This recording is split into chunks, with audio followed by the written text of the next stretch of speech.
6 months after burying my husband, I watched my financial advisor's hands shake as he spread the bank statements across his mahogany desk. "Sarah, your son has stolen nearly $2 million from you and Robert over the past 8 years. I looked at those numbers and realized John hadn't just robbed us blind. He'd been counting on me dying of grief so he could finish the job. The only problem was I was very much alive and suddenly very, very angry. Where are you watching from today? Drop your location in the comments below and hit that like and subscribe button. Let me tell you how I got to this point. Sitting in David Chambers' office on a gray October morning, staring at evidence that my only child was nothing more than a well-dressed thief in a $1,000 suit. Robert had been gone for exactly 6 months and 12 days.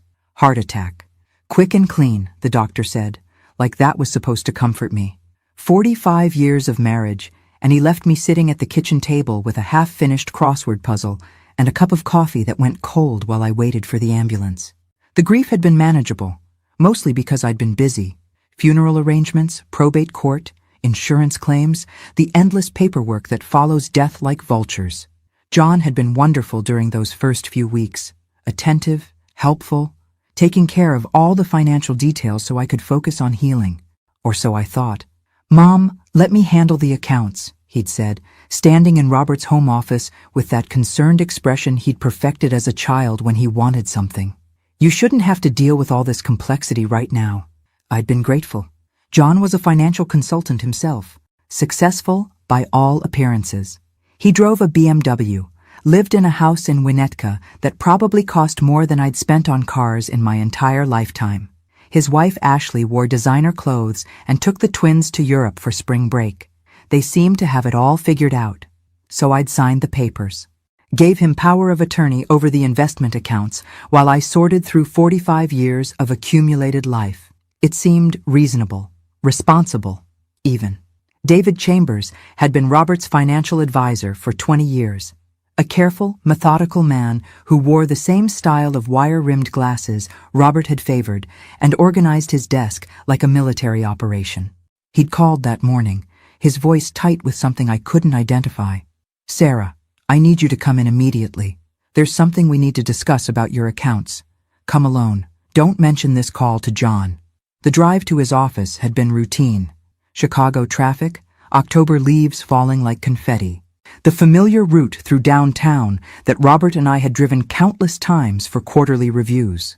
I'd expected discussions about asset allocation, maybe some concerns about market volatility. I hadn't expected to discover I was living with a criminal.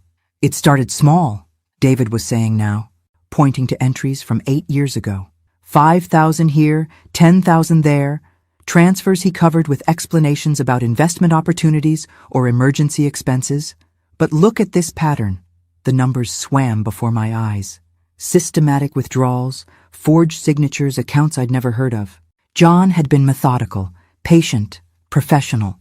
He'd been embezzling from his own parents with the skill of a seasoned con artist. "The really clever part," David continued, his voice heavy with admiration and disgust, "is how he timed it. Major withdrawals always coincided with Robert's health episodes. When your husband had that surgery 2 years ago, John moved $400,000 into an account in the Cayman Islands. When Robert was in the hospital for pneumonia last Christmas, another $200,000 disappeared. I felt something cold settle in my stomach. He was hoping Robert would die first. That's my assessment. With Robert gone and you in grief, he could have cleaned out everything and claimed investment losses or medical expenses. You'd have never questioned it. But Robert hadn't cooperated with John's timeline.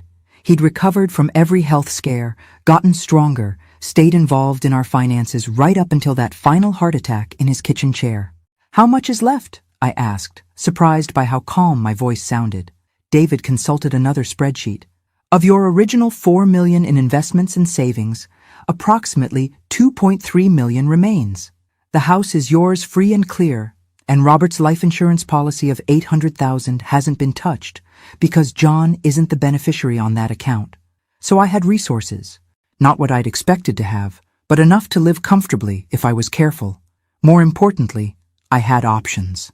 "David," I said, gathering the papers into a neat stack, "I need you to do exactly what I tell you, and I need you to do it today." He leaned forward, Attentive. First, change all the passwords on every account. Remove John's access immediately.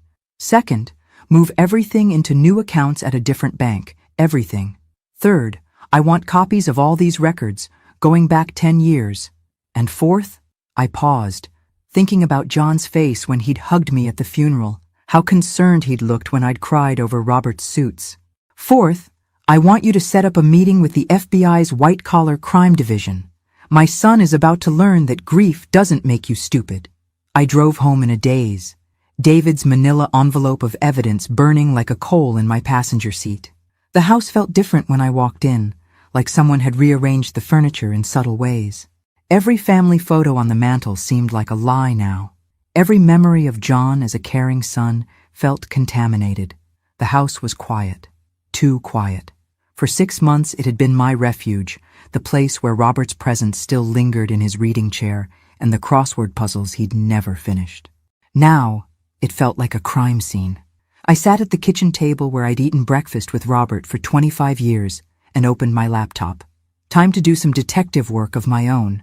John's social media presence was carefully curated, like everything else about him. Photos of family vacations that must have cost $30,000. Ashley's jewelry collection that could fund a small country. The twins' private school tuition at $40,000 per year each. For a financial consultant with a modest practice, John was living remarkably well. I started making a list. The house in Winnetka, purchased 3 years ago for $1.2 million. Ashley's Mercedes, the boat they kept at Belmont Harbor, the country club membership, the designer clothes, the European vacations. Even with a generous estimate of John's legitimate income, the math didn't work. My phone rang. John's name on the screen made my stomach clench. "Hi, Mom, just checking on you." "How was your day?" His voice was warm, concerned, the same tone he'd used when I'd called him crying after Robert's funeral. For 8 years, this man had been stealing from his own father while looking him in the eye over Sunday dinners. "Oh, fine," I managed. "Just running errands. The usual widow things. Are you eating enough? You sounded tired last week." The caring son routine would have fooled me yesterday. Today, I heard something else underneath it. Calculation. He was monitoring me, making sure I wasn't asking the right questions or talking to the right people. "I'm managing." "Actually, John, I was thinking about the investments. Maybe it's time I started paying more attention to what we have." Silence. Just for a beat, but I caught it. "Mom, you don't need to worry about that stuff. That's why you have me handling it. You should focus on taking care of yourself." "But I'd like to understand. Maybe we could go over the accounts next week?" "Of course." "Absolutely. Let me pull everything together and we'll sit down soon. Maybe next month when things slow down at work." Next month. Always next month. How many times had he deflected with promises to explain things later? "Actually, I'd prefer to do it this week. I called David Chambers today." Another pause. Longer this time. "You called David? Why would you do that without telling me?" There it was. The edge in his voice that he couldn't quite hide. Not concern. Panic. "He's been our advisor for 20 years, John. I don't need your permission to call him." "Of course not. I just meant we should coordinate these things." "What did you discuss?" I could picture him in his office, probably pacing, trying to figure out how much David might have revealed. The predator realizing his prey was no longer helpless. "Oh, just general questions about Robert's accounts. Nothing specific." Relief flooded his voice. "Good, good. Well, let me know if you have any questions. David's great, but sometimes these older advisors can be a bit overwhelming with details. I prefer to keep things simple for you." Simple. Like I was an elderly child who couldn't handle grown-up conversations about my own money. After we hung up, I sat in Robert's chair and thought about the man I'd raised. The little boy who'd cried when he accidentally stepped on an ant. The teenager who'd worked summers to save money for college. The young man who'd called every week during his first job in California. When had he changed? When had he looked at his aging parents and seen opportunity instead of responsibility? My phone buzzed with a text message from Ashley, my daughter-in-law. "Sarah, John mentioned you called David today. Just wanted to make sure you're not worrying unnecessarily about money. We're here to help with anything you need." They were coordinating now, circling the wagons. I wondered how much Ashley knew about the source of their comfortable lifestyle. Was she complicit? Or was she another victim of John's deception? I typed back, "Thank you, dear. Just trying to understand Robert's affairs. You know how it is." Her response came immediately. "Of course. It's smart to stay informed. Let us know if we can help explain anything." Help explain how they'd been robbing me for 8 years? I didn't think that conversation would go well. The house phone rang. Margaret Walsh, my neighbor and closest friend since Robert and I had moved to this street. "Sarah, are you all right? I saw you come home and you looked upset." Margaret was 72, sharp as a tack, and had raised 4 children who actually loved her. She'd also buried 2 husbands and survived a son who'd tried to put her in a nursing home against her will. If anyone would understand what I was dealing with, it was Margaret. "Can you come over? I need to talk to someone I trust." "Give me 5 minutes." When Margaret arrived with a bottle of wine and that no-nonsense expression she wore when life got complicated, I spread David's evidence across the dining room table and told her everything. She read through the documents in silence, occasionally making small sounds of disgust or amazement. When she finished, she looked at me with eyes that had seen their share of family betrayal. "That calculating little bastard," she said finally. "How long are you going to let him think he's getting away with it?" Margaret and I spent the next 3 hours developing what she called Operation Full Disclosure. The wine helped with our planning, though I suspect it also made our revenge fantasies more elaborate than strictly necessary. "First rule of warfare," Margaret said, refilling our glasses. "Know your enemy's weaknesses. What does John care about most?" I thought about my son, trying to see him clearly for the first time in years. His reputation, his image, the respect of his colleagues and clients. And Ashley? Social status, being seen as the perfect wife and mother. The country club, the charity boards, the right schools for the kids. Margaret made notes on a legal pad, like a general planning a campaign. So, if their lifestyle suddenly disappeared, if their friends learned the truth about how they'd been funding their perfect life, it would destroy them. Good. Now, what about evidence? You need everything documented before you make your move. I told her about my upcoming meeting with the FBI, about the bank transfers I'd already made to secure what was left of our money. Margaret nodded approvingly. "Smart, but that's just defense. What about offense?" We made a list.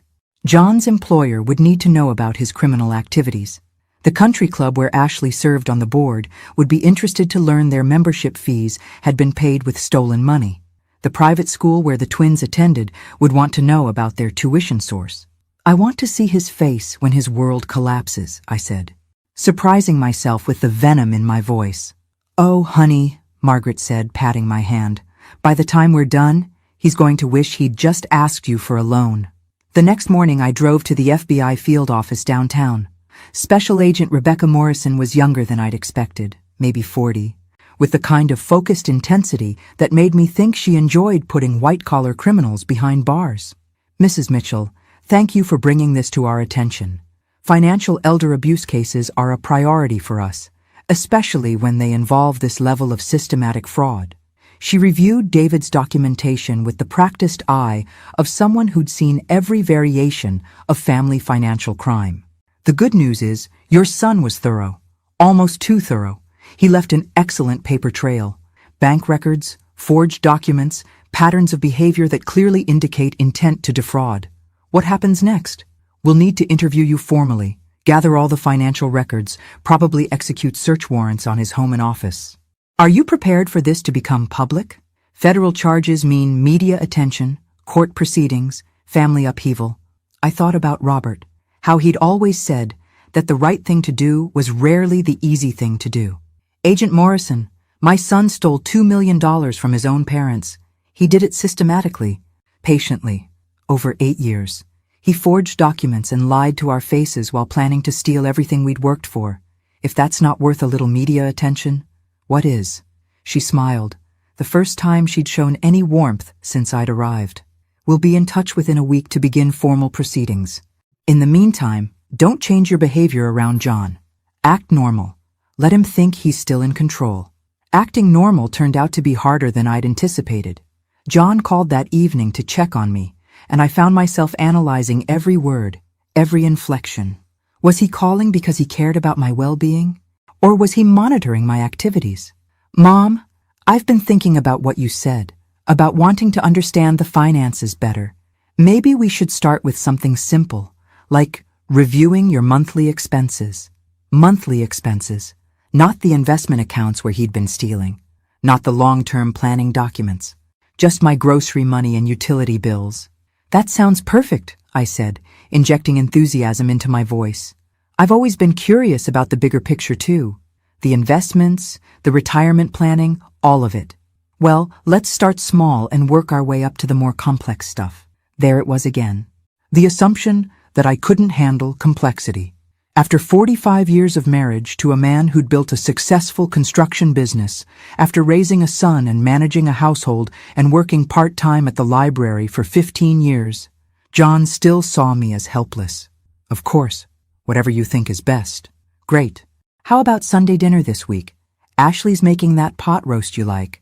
Sunday dinner, where we'd sit around their dining room table, bought with money stolen from Robert and me, while Ashley served a meal funded by our stolen savings, and I'd smile and ask about the twins' school activities paid for with our stolen money. I'll bring dessert. After hanging up, I called Margaret. How long do you think I can keep this up without losing my mind? Not much longer, but that's okay. Once the FBI moves, it'll be out of your hands. Just hold on a little while longer. That night, I couldn't sleep. I kept thinking about family photos, about all the times John had hugged me and told me he loved me while actively robbing us, about Ashley's thank you cards for birthday gifts, written on stationery bought with stolen money. But mostly, I thought about Robert, about how he'd trusted John with everything, about how he'd died believing his son was a good man who'd take care of his mother. Robert had been wrong about John, but he'd been right about me. I was stronger than anyone gave me credit for. Strong enough to survive his death, strong enough to discover the truth about our son, and definitely strong enough to make sure John paid for every dollar he'd stolen. The next morning, I woke up with a plan that would have made Robert proud. Sunday dinner at John and Ashley's house was a masterclass in performance art. I sat at their polished dining room table, eating pot roast that probably cost what I used to spend on groceries for a week, and pretended not to calculate the price tag on everything in sight. The house was a testament to stolen money. Crystal chandelier in the foyer, probably $15,000. Ashley's diamond earrings, another 10. The wine John poured with casual extravagance was a bottle I'd seen at the liquor store for $300. Grandma Sarah, look what I learned in dance class. Emma, my 15-year-old granddaughter, jumped up to demonstrate a complex routine that was clearly the product of expensive private lessons. That's beautiful, sweetheart. I meant it. Whatever John had done, the twins were innocent. Emma and Tyler were good kids who had no idea their college funds were built on theft. Ashley beamed with maternal pride. Emma's teacher says she has real potential. She's been invited to audition for the Chicago Youth Ballet's Summer Intensive program. How wonderful. That must be quite competitive. Oh, it is. And expensive. Ashley laughed in that way wealthy women do when discussing costs that would bankrupt most families. But it's such an opportunity. The program fee alone is $18,000, plus housing and living expenses in New York. $18,000. Enough to buy a reliable used car, paid for with money stolen from Robert's retirement account. I'm sure she'll do wonderfully, I said, cutting another bite of pot roast. John raised his wine glass. To family. To supporting each other through everything. The irony was so thick, I nearly choked. But I raised my own glass and smiled like the doting mother-in-law they expected me to be. After dinner, John and I retired to his home office to discuss my financial education. The room was decorated like a Hollywood version of Success. Leather-bound books, expensive desk, framed diplomas and awards. Everything designed to project competence and trustworthiness. John pulled out a folder of papers. I thought we'd start with your basic monthly budget, just so you understand where your money goes. The papers he showed me were legitimate. Utility bills, property taxes, grocery expenses, all the small, manageable pieces of my financial life that totaled maybe $3,000 a month. As you can see, your expenses are very reasonable. Robert did a good job setting you up for a comfortable retirement. I nodded appreciatively. It's reassuring to see it laid out like this. But what about the bigger picture, the investments, the savings accounts? John's expression shifted slightly. Still warm, but more guarded. Those are much more complex, Mom. Market fluctuations, asset allocation, risk management. It's really better if I handle those details and just keep you informed of the highlights. But I'd like to understand. Maybe you could show me the account statements. Of course. Let me gather everything together and we'll go through it properly. Maybe next month, when I have more time to explain everything thoroughly. Next month again. Always next month. Actually, I said, pulling out my phone. I could just log in online and look at them myself. David gave me the new passwords when I was in his office. The color drained from John's face. New passwords? Oops. I'd said too much. But sometimes mistakes can be strategic. Oh yes, he said it was routine security maintenance. Something about updating all the access codes annually. Didn't he contact you about it? John's hand tightened around his wine glass. No, he didn't mention that when I spoke with him last week. Interesting. John had been calling David, probably trying to monitor my activities and control the information I received. Well, I'm sure it's nothing important. These technology updates are so routine nowadays. But John wasn't buying my casual tone. Mom, what exactly did you discuss with David? I want to make sure you're getting consistent information. Time to push a little harder. Oh, just general questions about our accounts. I was curious about some of the transactions I saw. Large withdrawals over the past few years that I didn't remember discussing with Robert. John went very still. What kind of withdrawals? Well, there were several for investment opportunities, I think. Tens of thousands at a time. I just wondered what we'd invested in, whether they were performing well. Those were diversification moves, John said quickly. Dad asked me to help move money into higher yield accounts. More sophisticated investments than the basic savings products you were using. How wonderful. Are they doing well? Very well. Excellent returns. Could I see the statements for those accounts? They're complex institutional products, Mom. The statements are difficult to interpret without professional training. I smiled sweetly. I'm sure I could manage with a little help. After all, it's my money. John's phone rang, saving him from having to answer. He glanced at the screen and frowned. I should take this. Business call. He stepped into the hallway, closing the door behind him. But his voice carried through the thin walls. And I caught fragments of the conversation. She's asking questions.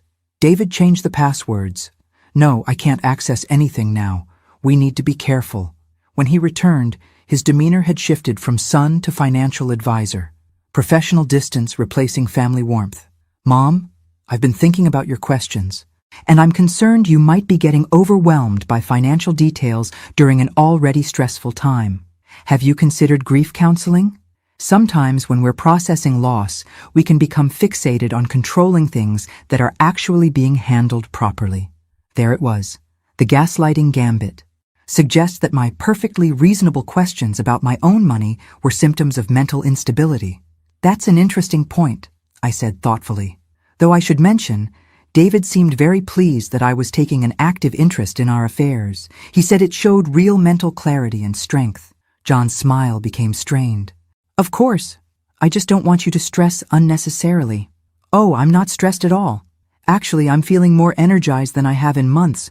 It's wonderful to feel engaged with life again. As I drove home that evening, my phone rang. Margaret's name on the screen. How did it go? I may have overplayed my hand a little. He knows something's wrong. Good. Let him sweat. Guilty people always give themselves away when they're nervous. When I got home, there was a message on my answering machine. Ashley's voice, carefully casual. Hi, Sarah. I just wanted to follow up on our conversation about the ballet program. I realized I might have gotten the cost wrong. It's actually not as expensive as I said. John sometimes exaggerates these things. Anyway, call me back if you have questions. Too late, Ashley. I'd already done the math. Agent Morrison called Tuesday morning with news that made my coffee taste like victory. Mrs. Mitchell, we've completed our preliminary investigation. We're ready to execute search warrants on your son's home and office tomorrow at 6 a.m. We'll also be freezing his personal accounts and placing holds on any assets purchased within the past 5 years. How long before arrests? If the evidence supports charges, and I believe it will, we'll move within the week. Are you prepared for this to become public very quickly? I thought about Robert, about how he'd always said that sunshine was the best disinfectant for corruption. Agent Morrison, I've spent 6 months mourning my husband and 6 days mourning the son I thought I had. I'm ready for justice. One more thing. We'll need you to maintain normal contact with John until we move. If he suspects we're involved, he might try to destroy evidence or flee. After hanging up, I sat in Robert's chair and allowed myself a moment of pure anticipation. In less than 24 hours, John's carefully constructed world would collapse. The house, the cars, the country club membership, the private school tuition, all of it built on stolen money would be exposed. My phone rang. John's name on the screen. "Hi, Mom. I've been thinking about our conversation Sunday night, about your questions regarding the investments." "Oh? I realize I may have been overprotective. You have every right to understand your financial situation completely. Why don't you come by the office today? We'll go through everything together." Too little, too late. But I played along. "That would be wonderful, John. What time works for you?" "How about 2 o'clock? That'll give me time to pull all the records together." When I arrived at John's office that afternoon, I was struck by how expensive everything looked. Premium location in downtown Chicago, corner office with a lake view, furniture that probably cost more than some people's annual salaries.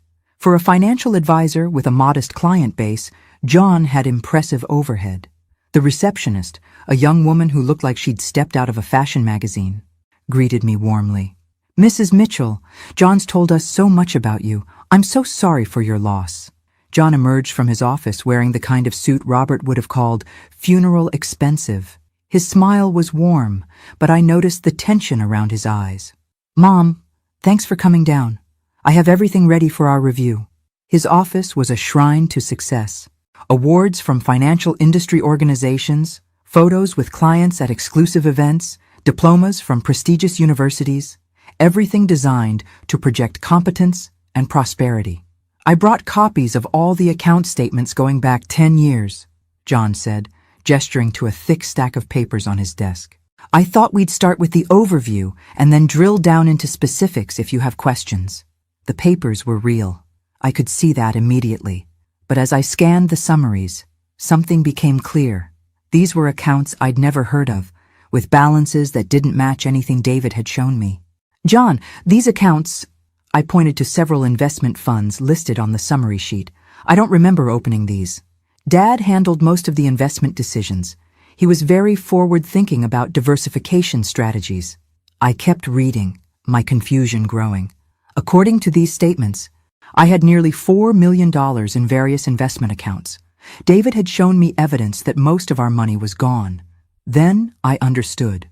John had prepared fake statements, elaborate, professional-looking documents designed to convince me that our money was still safely invested when he knew it had been stolen. "These look very comprehensive," I said, keeping my voice neutral. "Could we call David and have him walk us through how these connect to his records? I'd hate for there to be any inconsistencies." John's hand froze over the papers. "Actually, that's not necessary. These are consolidated reports that include all the accounts David manages, plus the additional investments I've made on your behalf. Additional investments, higher yield opportunities, international markets, private equity, sophisticated instruments that David's firm doesn't handle." I nodded thoughtfully. "How exciting. Could I see the statements for those accounts directly? I'd love to understand what we're invested in." "Those are institutional-level products, Mom. The reporting is very technical." We were back to the too complex for Mom routine. But this time, I had evidence of his lies sitting right in front of me. "John," I said gently, "I need to ask you something important." He leaned forward, projecting concerned attention. "These investment accounts you've shown me, the balances, the performance numbers, are they real?" Something flickered behind his eyes. Fear, maybe, or calculation. "Of course they're real. Why would you ask that?" "Because David showed me our actual account balances last week, and they don't match what you're showing me today." John's face went through several expressions in rapid succession. Surprise, confusion, anger, then back to concerned bewilderment. "Mom, David is a good advisor, but he only manages part of our portfolio. He wouldn't have visibility into the full picture." "Then call him, right now. Let's get this sorted out." John glanced at his watch. "He's probably not available this late in the day. Let me schedule a 3-way meeting for tomorrow." "Actually, I said, pulling out my phone. Let me try him now. Before John could object, I was dialing David's direct number. Sarah. David's voice was cautious when he answered. How are you? I'm fine, David. I'm sitting here with John, reviewing some investment statements. Could you help us reconcile a few numbers? Of course. What specific accounts are you looking at? I read off the account numbers from John's fake statements. The silence that followed was telling. Sarah, David said carefully, I don't show any accounts with those numbers in our system. Where did these statements come from? John reached for my phone. Let me talk to him. There's obviously some confusion about account numbering systems. But I held on to the phone. David, John says these are additional investments he's made on our behalf, accounts you wouldn't manage directly. Sarah, based on what we discussed last week, I think you and I should meet privately tomorrow morning. There are some things we need to clarify. I ended the call and looked at John, who had gone very pale. Mom, I can explain everything. I hope so, John, because right now it looks like you've been showing me fake statements while stealing my money for 8 years. For a moment, his mask slipped completely. I saw the real John, cornered, desperate, calculating his options. Then the concerned son expression snapped back into place. That's a serious accusation, Mom. I think your grief might be affecting your judgment. But it was too late. I'd seen the truth in his eyes. Tomorrow morning, I said, gathering my purse. We're all going to sit down with David and the FBI and sort this out properly. John's face went white. The FBI? Oh, yes. Didn't I mention? They're very interested in cases involving financial elder abuse, especially when family members systematically steal from their parents over multiple years. I stood up to leave, then turned back with what I hoped was a grandmother's smile. By the way, John, you might want to call Ashley.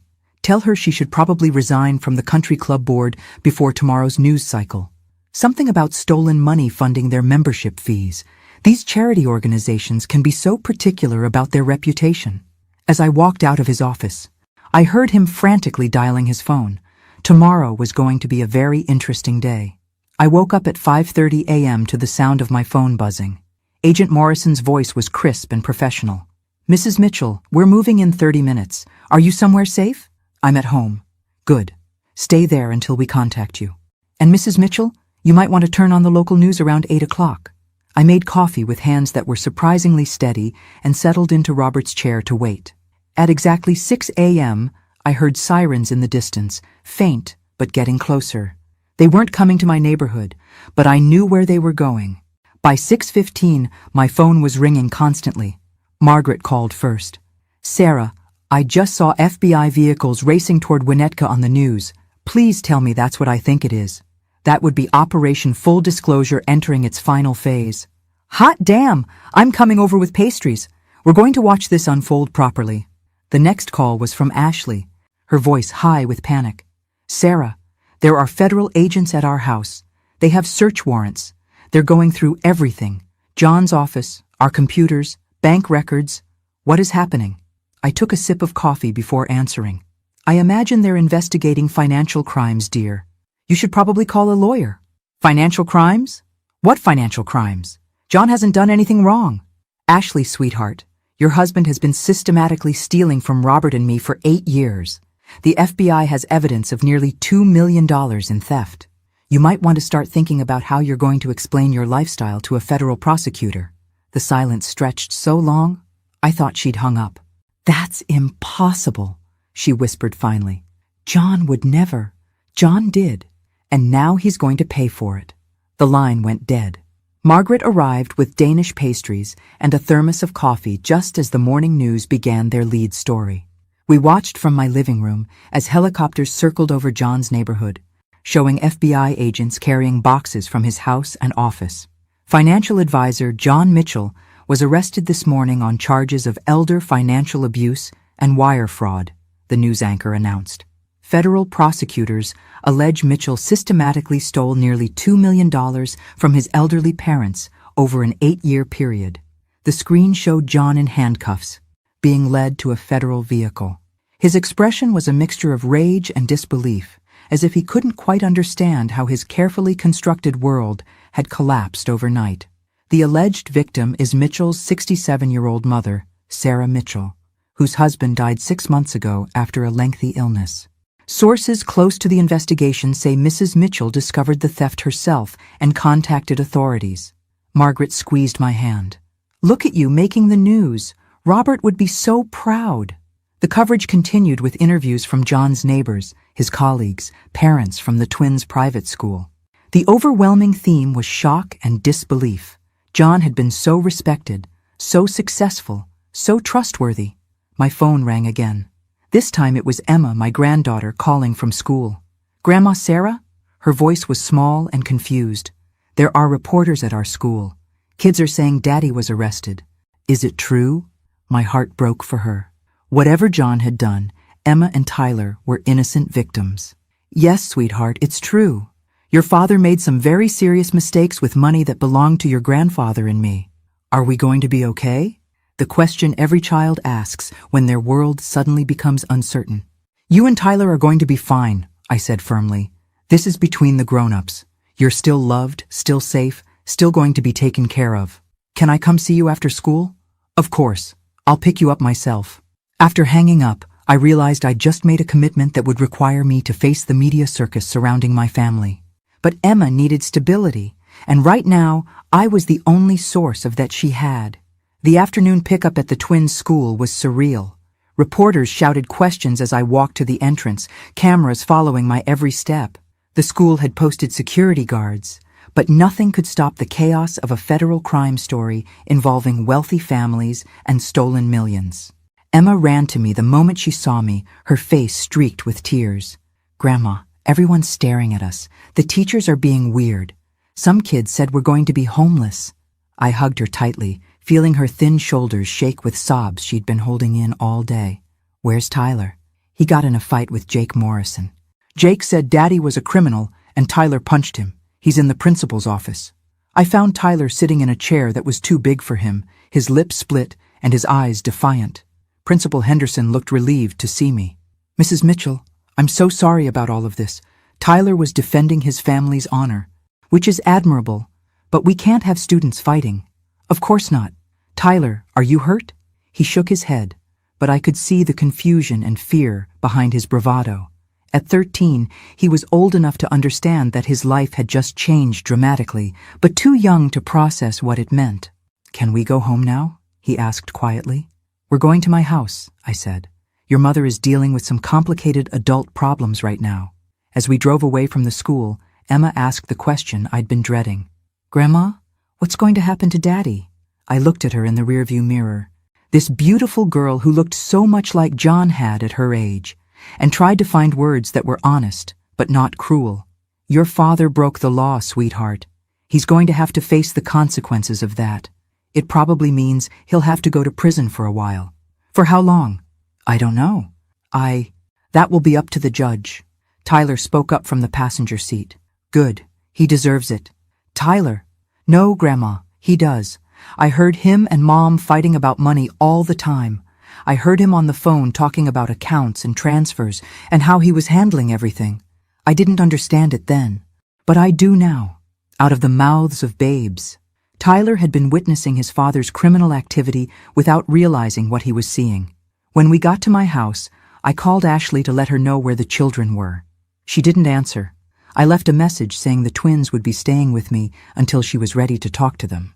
That evening, as Emma and Tyler did homework at my dining room table, the same table where Robert and I had planned our retirement, where John had eaten Sunday dinners while stealing from us, I felt something I hadn't expected. Peace. For 6 months, I'd been drifting through my days, going through the motions of living while feeling like a ghost in my own life. Today, for the first time since Robert's death, I felt fully alive, engaged, purposeful. I'd protected my grandchildren. I'd exposed a criminal. I'd taken back control of my own life. Robert would have been proud. The next morning brought a knock at my door that I wasn't expecting. Ashley stood on my porch looking like she hadn't slept in days. Her perfectly styled hair was disheveled, her makeup smudged, her designer clothes wrinkled. I want to see my children. Of course. Come in. She followed me to the kitchen, where Emma and Tyler were eating pancakes and arguing about whose turn it was to control the television remote. Normal sibling behavior in the middle of an abnormal situation. Mom! Emma jumped up and hugged Ashley, who immediately started crying. Tyler was more cautious. Are you okay? Ashley sat down at the table and pulled both children close. I'm sorry about yesterday. I'm sorry about all of this. I had no idea what your father was doing. I studied her face, looking for signs of deception. Ashley had benefited from John's theft as much as anyone. The house, the cars, the vacations, the private schools. She'd enjoyed it all without asking questions about where the money came from. But looking at her now, holding her children while her world collapsed around her, I believed her. Ashley was many things, materialistic, status-conscious, sometimes shallow, but she wasn't a criminal. What happens now? Tyler asked. Ashley looked at me helplessly. I don't know, baby. The FBI froze all our accounts yesterday. The house is going to be seized because they say it was bought with stolen money. I can't even access our checking account to buy groceries. Where are you going to live? I'm working on it. Maybe my sister in Phoenix temporarily. Emma's eyes filled with tears. We have to move to Arizona? It might be temporary, Ashley said, but her voice lacked conviction. I made a decision that surprised even me. You could stay here, temporarily, until you figure out what comes next. Ashley stared at me. Sarah, I couldn't. After everything, the children need stability. They need to finish the school year with their friends, and frankly, you need help navigating what comes next. Why would you help us? John stole from you. We benefited from that theft. It was a fair question. Why was I offering to help the family that had been living off my stolen money? Because punishing children for their father's crimes isn't justice. It's just more damage. And because I paused, thinking about Robert, about the kind of man he'd been. Because this is what good people do. They help children, even when the adults in those children's lives have failed them. Ashley started crying again, but this time it was relief mixed with the grief. There would be conditions, I continued. Complete honesty about everything you knew or suspected about John's activities, full cooperation with the FBI investigation, and acknowledgement that the lifestyle you were living was funded by theft from Robert and me. Ashley nodded through her tears. I swear to you, Sarah, I had no idea. I asked John sometimes about how we could afford things, but he always said business was good, that he'd made smart investments. I wanted to believe him. And the country club, the private school tuition, the European vacations? I thought we were just successful. I thought John was good at what he did. She looked at me with eyes full of shame. I didn't want to look too closely because I liked our life. I liked being able to say yes when the kids wanted things. It was more honesty than I'd expected from Ashley. Admitting complicity through willful ignorance took courage. All right then, you and the children can stay in the guest rooms upstairs. But Ashley, if I find out you knew more than you're telling me, you're out. And if you ever lie to me again about anything, you're out. Thank you, she whispered. Thank you so much. Emma and Tyler looked relieved for the first time since their father's arrest. They'd have stability, familiar schools, and most importantly, they'd have each other. That afternoon, Agent Morrison called with an update on John's case. He's being held without bail, flight risk, and the serious nature of the charges. His attorney is trying to negotiate a plea deal, but we're not interested unless he provides full restitution and information about any other victims. Other victims? We've discovered evidence that your son may have been running similar schemes with other elderly clients. We're investigating at least 3 additional cases involving clients of his firm. I sat down heavily. John hadn't just stolen from his parents. He'd been systematically targeting vulnerable elderly clients, using his position as their financial advisor to rob them. Mrs. Mitchell, I need to ask you something. Are you prepared for a long legal process? This case is going to trial, unless John pleads guilty. And even then, there will be months of court proceedings, restitution hearings, victim impact statements. It's going to be emotionally draining. I thought about Robert, about how he'd always said that the right thing to do was worth doing even when it was hard. Agent Morrison, my son didn't just steal money from us. He stole our peace of mind, our trust, our sense of security. He made us victims in our own home. If pursuing this case helps prevent him from doing the same thing to other families, then yes, I'm prepared for whatever it takes. Good. Because we're going to need your help building the strongest possible case. That evening, after Ashley and the children had gone to bed, I sat in Robert's chair and opened a bottle of wine Margaret had brought over.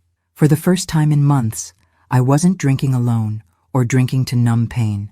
I was celebrating.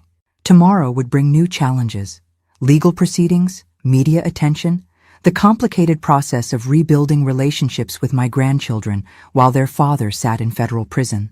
But tonight, I was proud of the woman I'd become. Strong enough to expose my own son's crimes, compassionate enough to help his innocent family, wise enough to know that justice and revenge weren't the same thing. I raised my glass to Robert's photograph on the mantel. We did good, honey. We raised a thief, but we also taught him to face consequences, and we taught me to be stronger than I ever knew I could be. The house felt peaceful, full of sleeping children who would wake up safe and loved, despite everything their world had lost. For the first time in 6 months, that felt like enough. 3 weeks later, John's attorney requested a meeting with me. Patrick Sullivan was exactly what I'd expected. Expensive suit, confident demeanor, the kind of lawyer who specialized in making wealthy criminals' problems disappear. We met at David Chambers' office, neutral territory where I felt safe and supported. Sullivan spread legal documents across the conference table like he was dealing cards. "Mrs. Mitchell, my client would like to discuss a resolution that could benefit everyone involved. Your client is my son, Mr. Sullivan, and your client is a thief. What could he possibly offer me that I don't already have?" Sullivan's smile was practiced and empty. "Full restitution, Mrs. Mitchell. Every penny John took, returned with interest, in exchange for your cooperation in negotiating a reduced sentence." I looked at the numbers he'd written on a legal pad. $2.3 million. More money than John should have had access to, given that most of our stolen funds were supposedly gone. Where exactly would this restitution come from? John made several successful investments with the funds in question. Despite the irregularity of his access to those funds, the investments performed well. Translation: John had been gambling with our money and won. It didn't make the theft any less criminal, but it meant the money still existed. "Mr. Sullivan, are you telling me that my son stole our retirement savings to play the stock market?" "I'm telling you that full restitution is possible if we can reach an agreement." David Chambers leaned forward. "What kind of agreement?" "A victim impact statement that emphasizes John's cooperation, his remorse, and the unique circumstances of family relationships. Something that might influence the judge toward a more lenient sentence." I stared at Sullivan for a long moment, then started laughing. Not polite chuckling, but genuine, incredulous laughter that made both men look uncomfortable. "Mr. Sullivan, your client systematically stole from his dying father and grieving mother for 8 years. He forged documents, lied to federal agents, and according to the FBI, he did the same thing to at least 3 other elderly clients. And you want me to ask a judge to go easy on him because we're family? Mrs. Mitchell, John made mistakes, but prison time won't benefit anyone. If he's incarcerated, he can't work to repay other victims. His children will grow up without a father. His wife will struggle as a single mother. His children and wife can visit me anytime they want to see what it looks like to rebuild your life after someone you trust steals everything from you." Sullivan tried a different approach. "What would your husband have wanted? Would Robert have wanted to see his son in federal prison?" It was the wrong question to ask. My husband would have wanted to see justice done. Robert built his construction company from nothing by treating people fairly and keeping his word. He would be disgusted to know that his son became exactly the kind of person he spent his life fighting against. I stood up, gathering my purse. "Mr. Sullivan, you can tell your client that he'll get the victim impact statement he deserves. I'll tell the judge exactly how his crimes affected our family, exactly how much damage he caused, and exactly why he deserves the maximum sentence allowable under law." Sullivan's composure cracked slightly. "Mrs. Mitchell, that's a decision you may regret. Family relationships can be repaired, but federal convictions are permanent. So is being a victim of your own child's greed. Good day, gentlemen." As I walked to my car, my phone was already ringing. Ashley's name on the screen. "Sarah, John's lawyer just called me. He said you refused to help with a plea deal." "That's correct. But Sarah, if John goes to prison for the maximum sentence, it could be 15 years. The children will be adults before he gets out." I got in my car and sat for a moment before answering. Ashley, what exactly do you think I should do? Lie to a federal judge about the impact of John's crimes? Pretend that being robbed by your own child is somehow less devastating because we share DNA? I just thought, maybe for the children's sake. For the children's sake, their father should have thought about consequences before he decided to become a career criminal. I'm not going to teach Emma and Tyler that family loyalty means covering up crimes. That evening, I found Tyler doing homework at the kitchen table while Emma practiced violin in the living room. Normal sounds of family life, but with an undercurrent of tension that hadn't been there before. Tyler, can we talk? He looked up from his math homework with Robert's eyes and John's stubborn jaw. Is this about Dad's lawyer calling? Smart kid. Too smart for his own good sometimes. How do you feel about your father possibly going to prison for a long time? Tyler was quiet for a moment, chewing on his pencil eraser the way John used to do when he was thinking. I'm angry at him, he said finally, but I'm also scared about what happens to us. What scares you most? That people will always think we're criminals too, that we'll never be able to have a normal life because of what he did. I sat down next to him at the table. Tyler, what your father did was wrong, but it doesn't define you or Emma or even your mother. You get to decide who you become. But what if people always remember? What if they always look at us and think about the money he stole? Then you prove them wrong. You live with integrity. You treat people fairly. You work hard and earn what you have. I paused, thinking about Robert. You become the kind of man your grandfather would have been proud of. Tyler nodded slowly.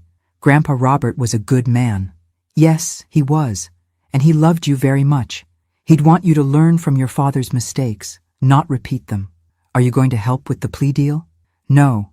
Tyler, I'm going to tell the truth about what your father did.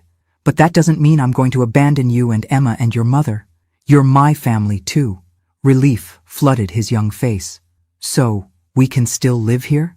As long as you need to. That night, I called Agent Morrison to discuss the victim impact statement. I want to make sure I understand exactly what John did, not just to Robert and me, but to his other victims. Are you sure you want those details? Some of it is pretty disturbing. I'm sure. What Morrison told me over the next hour made my stomach turn. John hadn't just stolen from elderly clients. He'd targeted the most vulnerable ones. Widows like me who were grieving and overwhelmed. An 80-year-old man with early dementia who'd trusted John to manage his care facility expenses. A retired teacher who'd given John access to her accounts after her husband died in a car accident. In each case, John had used their emotional vulnerability and trust to systematically drain their savings. The total theft across all victims was nearly $8 million. The really sickening part, Morrison continued, is how he selected victims. He specifically sought out clients who had recently lost spouses, who were isolated, who didn't have other family members involved in their finances. He was a predator. That's exactly what he was. And Mrs. Mitchell, I need you to know something else. The other victims are looking to you for leadership. What you do, how you handle this case, it's going to influence whether they have the courage to testify at trial. I thought about the retired teacher, about the man with dementia, about all the elderly people who'd trusted their financial security to my son and lost everything. Agent Morrison, I'll do whatever is necessary to make sure John faces full consequences for what he did. And I'll do whatever I can to help his other victims get justice. Even if it means your son spends the next 15 years in federal prison? I looked at the family photos lining my hallway. Pictures of John as a baby, a boy, a young man. The son I'd raised, loved, sacrificed for. The son who'd grown up to prey on vulnerable elderly people for profit. Especially then. The trial began on a cold Monday morning in February. Exactly 8 months after Robert's death. I wore the navy blue dress I'd bought for his funeral. Not because I was mourning, but because it was the most dignified outfit I owned, and dignity mattered when facing your son across a federal courtroom. John looked smaller than I remembered, sitting at the defendant's table in a gray suit that didn't quite fit. Prison had changed him, thinner, paler, with the hollow-eyed look of someone who'd finally realized there were consequences he couldn't charm his way out of. He looked at me once as I entered the courtroom, and I saw something I'd never seen in his eyes before. Genuine remorse. Not the calculated regret of someone who was sorry they got caught, but actual understanding of the pain he'd caused. It didn't change anything, but it was something. Prosecutor Janet Collins was a woman about my age who specialized in financial crimes against the elderly.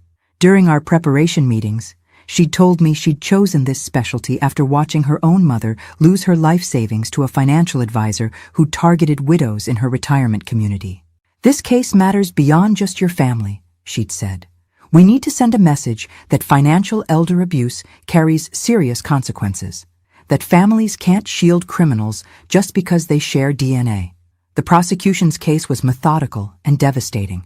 Bank records, forged documents, recorded phone calls where John discussed his investment strategies for his parents' money, expert witnesses who explained exactly how the money had been moved, hidden, and spent.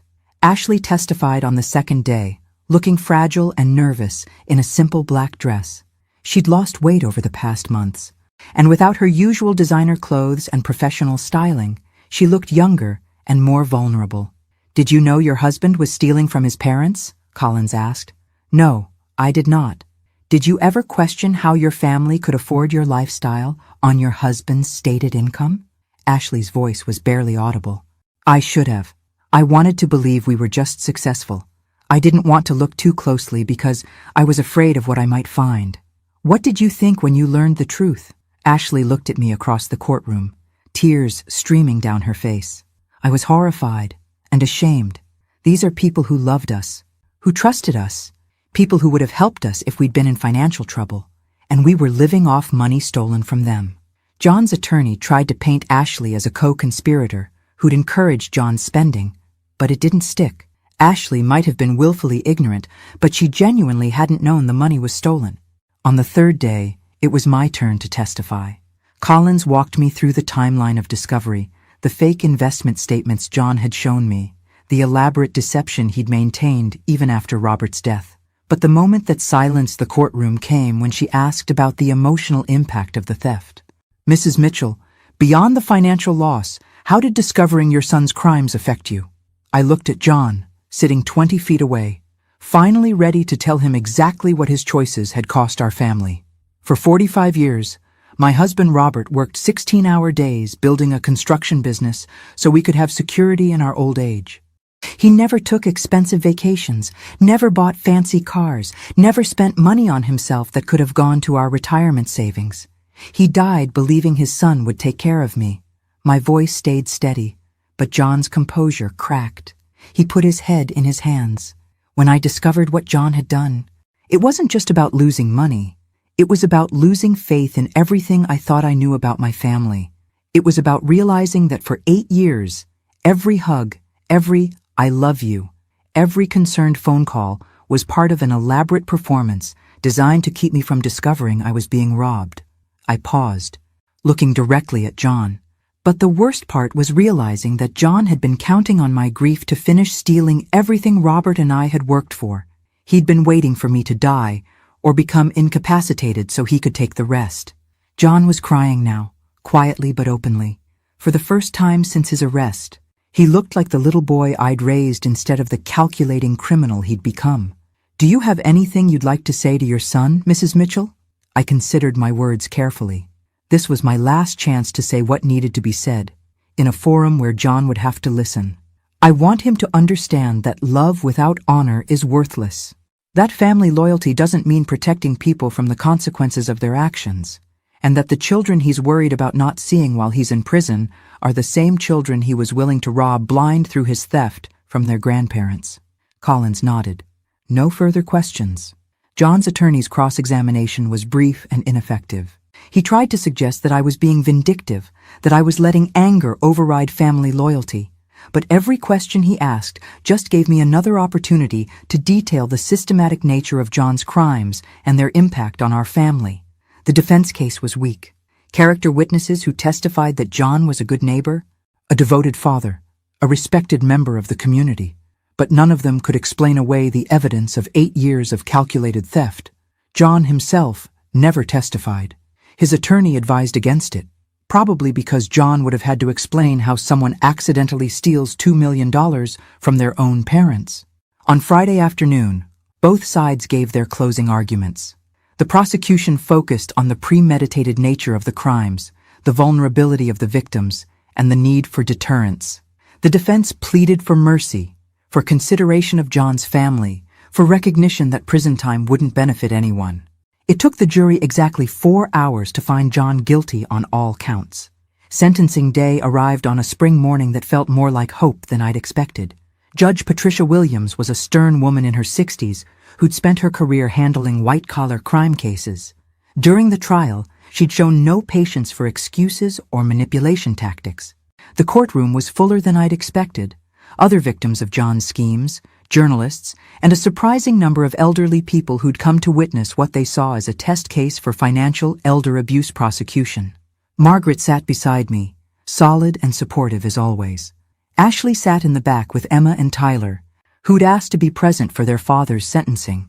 I'd worried it would be too traumatic for them, but Ashley insisted they needed to see that actions had consequences.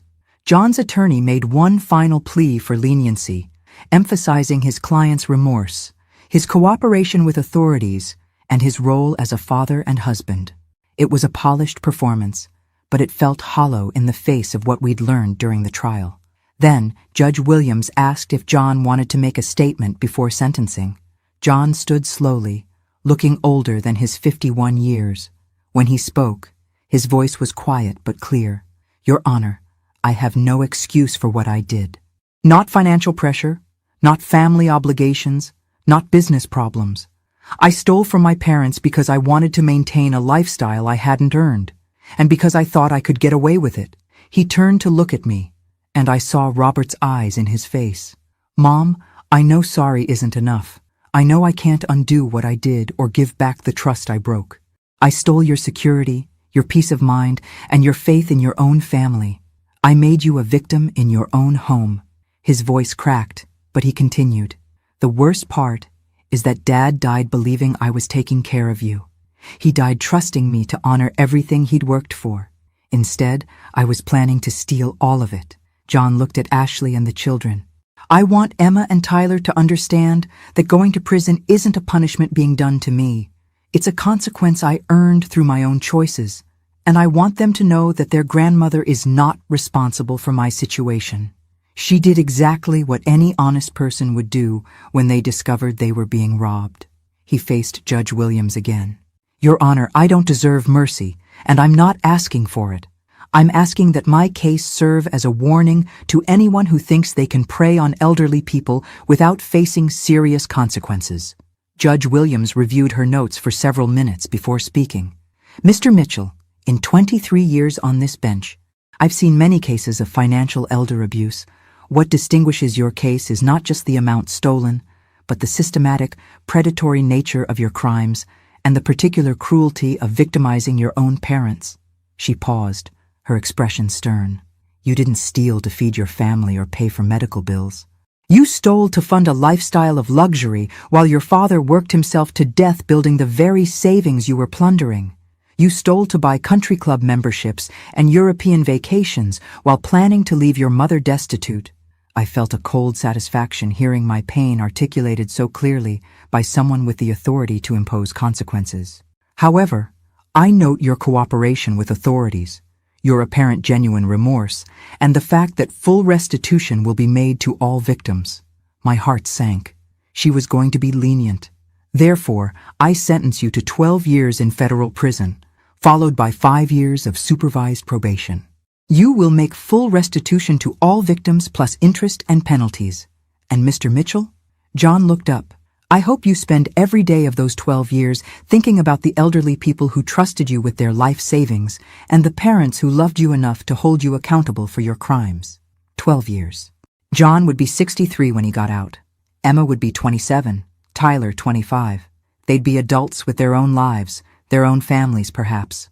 As court officers led John away, he looked at me one more time. I saw genuine sorrow in his eyes, and something else, gratitude. He was grateful that I'd been strong enough to stop him, brave enough to expose him, loving enough to not let him destroy more lives. I nodded once. It was the closest thing to forgiveness I could offer. Outside the courthouse, Agent Morrison found me signing autographs for elderly supporters who wanted to thank me for taking a stand. "How do you feel?" she asked. I thought about Robert, about the 8 months since his death, about the woman I'd become through this process. "I feel free," I said finally. "For the first time since Robert died, I feel like I'm living my own life instead of being a victim of someone else's choices." That evening, Ashley and the children sat with me in my living room, eating pizza and trying to process what the next 12 years would look like. "Will you visit him?" Emma asked. "Maybe," Ashley said. "When you're older, you can decide for yourselves." Tyler, now 14 and taller than his mother, spoke with surprising maturity. "I want to see him once. To tell him I understand why Grandma Sarah did what she did. And to tell him I'm going to be better than he was." Emma nodded. "Me too." I looked at these children who'd lost their father to his own greed, but were determined not to let his choices define their futures. Robert would have been proud of them. That night, I called Margaret to share a bottle of wine and reflect on everything that had changed. "Any regrets?" she asked. I thought about John in his federal prison cell, about Ashley struggling to rebuild her life as a single mother, about Emma and Tyler growing up with their father's crimes as part of their family history. "No," I said finally. "Justice was done. The other victims got their money back. And maybe somewhere, an elderly person won't become a victim because a potential predator heard about this case and realized the consequences were too severe to risk." I raised my wine glass toward Robert's photograph. "We did good, honey. We raised a son who became a criminal, but we also taught him to face the consequences of his choices. And we taught me that being a victim is temporary, but being strong is permanent." The house felt peaceful, full of sleeping children who would wake up knowing that actions have consequences, that family love includes accountability, and that sometimes the bravest thing you can do is refuse to enable the people you love most.